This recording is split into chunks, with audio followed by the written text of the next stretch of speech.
Awesome. So, hi all, I'm Tessa. So funny story, this time last year, the same event was on and I was presenting and I recall standing up on the stage and everybody was looking at their phones and I was like, I must be super boring.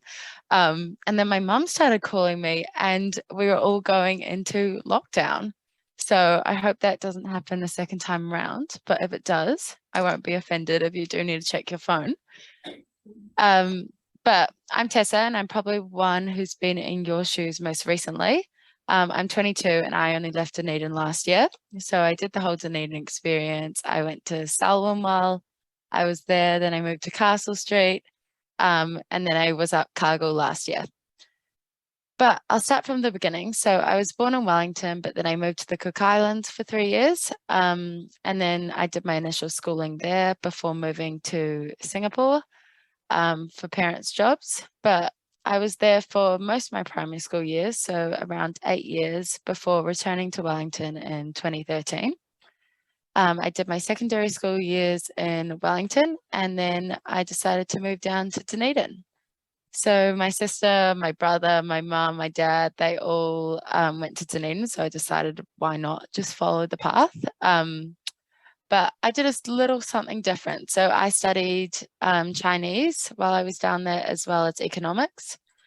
Um, I'll get into those internships in a little bit, but now I'm here. So I'm based up in Auckland now, and I've begun my career as a consulting graduate at Deloitte. Whoever's in charge of slides, who don't mind going to the next slide. Awesome, thank you. So I chose to study Chinese and economics for a number of reasons. So living in Singapore definitely sparked my passion for Mandarin. I learned basic Mandarin at school and I missed Asia a lot when I left. I loved the fast-paced nature of Singapore, so I realized that if I did want to go back there, learning Chinese will help me get there quicker.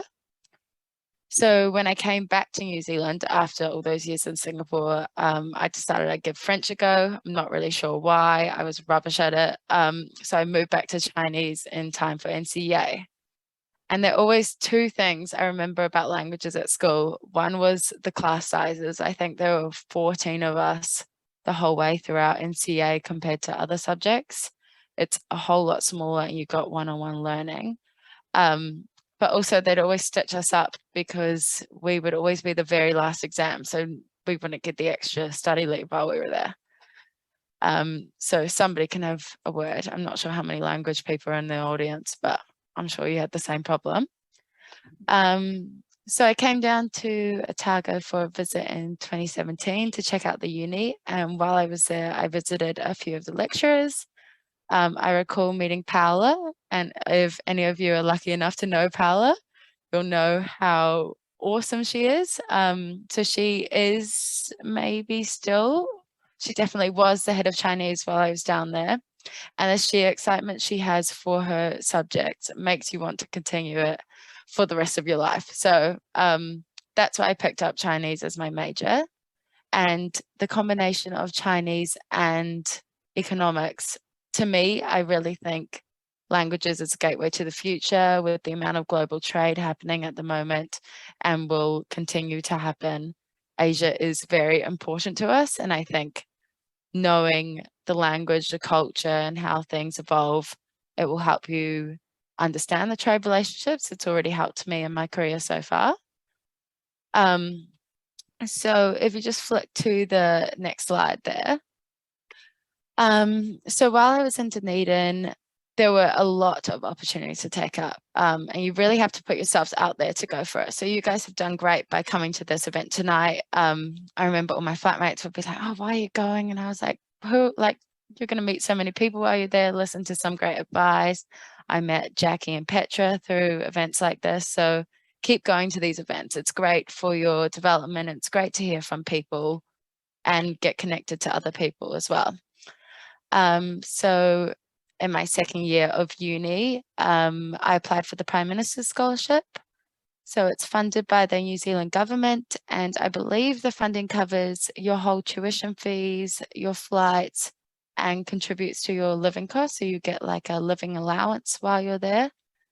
And so there's the Prime Minister's Scholarship for Asia and the Prime Minister's Scholarship for Latin America, but it's the same application that you go through. And I think, Jackie, you still do all the applications, so grease up to her. It's sorry, there are many different program types while you're down there. So when I was there, I did an internship, but there's an opportunity to do language trips by themselves, exchanges, research trips, and they're from any length of time. I think they're from 2 weeks till even about 3 months. So I went to Chengdu, which is in southwest China. A few of you probably haven't heard about it, but it's actually 15 million people, so it's not so small. And I went with the girls in the corner there. 4 of us were from Dunedin, strangers at first, but definitely friends by the end. And while I was there, I worked for an ecotourism company called Dragon Expeditions. So we helped guide international tourists on trips across China. This was a trip of a lifetime. I got to trial a few of the international trips, so I pretty much traveled around China as my job, and just got to experience everything that it has to offer, which I'd never been to China before, so it was a whole different world over there. While I was there, oh, sorry. Can you guys still hear me? Yep. Yes. Yeah. Cool. So university has heaps of opportunities. So in Otago, I did a few extracurricular activities. I was the competition representative on the Commerce Association. I know this is a BA night, but if you do a double degree, look into that. But there's also SAS, I believe, for art students. I did Audacious, which Angus just touched on before. So me and Angus actually know each other quite well because he ran one of my programs. And then I also did case competitions, which is pretty much an opportunity to develop your problem solving skills, and they're all run by the business school as well. And starting with these case competitions gave me the opportunity to travel all around New Zealand, everything paid for, representing Otago. And then from there, the team in the bottom right corner, we were offered the chance to travel to Budapest, all paid for, to represent New Zealand universities. And the thing with these case comps is I think not many people know about them because it'd only ever be about 30 of us competing. So if you have any interest in problem solving, you don't need to be from a commerce background or an arts background. You can be from any background, form a team, and you spend one Saturday, and it's definitely worth it. Finally, I did the Asian New Zealand Foundation internship in 2020. So the foundation provides opportunities for young New Zealanders to intern with companies in Asia or New Zealand companies that work extensively with Asia. As somebody said, lots of internships are not paid, but it's definitely worth it for the experience. But the great thing about the Asian New Zealand one is you were paid living wage the whole time, set amount of time, and I got to meet heaps of like-minded people, as well as developing industry-specific skills as we went. I worked at United Media Solutions, which is a marketing consulting company, and we worked directly with the CEO as we were going, learning all about how to bring market presence to China.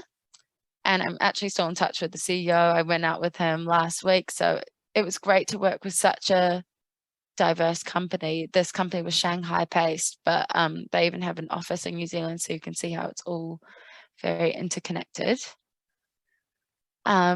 So my current role, so I'm currently working at Deloitte in consulting. I applied last year in March, which saved a lot of the worrying during exams about landing a role. And when you're applying, you go through quite a lengthy process. You do testing, you do maybe 2 or 3 interviews. So when I was applying, I went to see Jackie and Petra, and these women save your life. Honestly, they went over my CV, they helped me shape my cover letter. So definitely get in touch with them, match with them on LinkedIn, go to these LinkedIn workshops. They're all so beneficial for your career. So I've joined the graduate program and I've started alongside 30 other consulting grads. I've got a coach who helps me guide what career pathway I want to go down, what clients I want to get involved in. We have regular learning and development opportunities. I'm still developing my Chinese as I go, and I get a dedicated 1 hour of study time.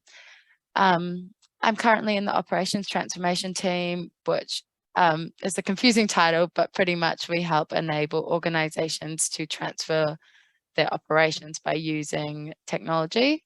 I do a lot of work in the supply chain space, which ties in nicely with my interest in global trade.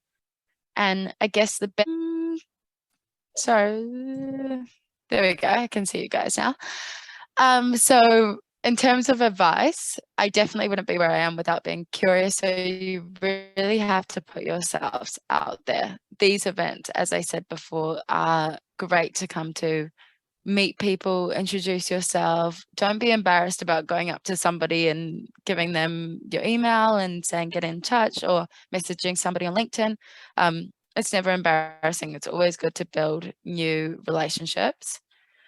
Follow the places you are interested in, LinkedIn, social media, Asian New Zealand. I followed them for a while on LinkedIn, and that's how I learned about the internship opportunities. And otherwise you can miss out on these things, and you tend to find them on the day that the applications are closed. Interested in, go for it. There's seriously no harm in putting yourself out there. It's a huge learning journey to even go through the application process, and you will get bumped down, you will get rejections, but so does everybody. So don't let that get you down at all. Make sure you stand out. You really have to sell yourself, be confident, but don't be overconfident. And treat the interviews like a conversation. I mean, after all, they're not hiring you just for your skill set. They want to get along with you. They want you on their team. So really treat it as you're just going out for coffee with the person. And once again, connections. It's all about connections. LinkedIn is your best friend. So those workshops Lynn putting on, I definitely see value in going to those. So use LinkedIn to your complete ability. Feel free to reach out to me if you want any tips or anything on LinkedIn or any connections or anything. I'm more than happy to chat. Sorry about my Wi-Fi as well, guys. Tessa, thank you. I'm just leaving back on the stage.